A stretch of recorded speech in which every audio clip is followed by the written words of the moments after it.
বেলের শরবত বানাইলাম স্বামীর জন্য। তোমার জন্য বেলের শরবত বানাইছি, দেখো তো খেয়ে কেমন হয়েছে।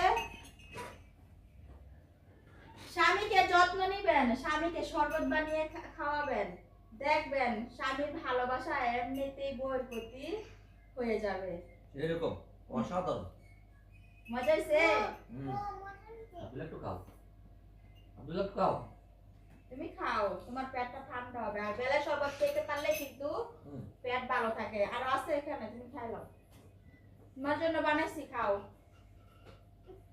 এটা সিমুর জন্য। আচ্ছা আমি খাইলা একটু।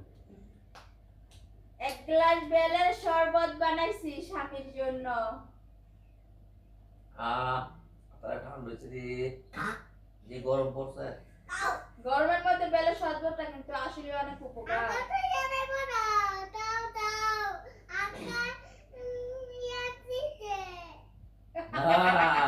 আক্কা তাড়াতাড়ি আইবো।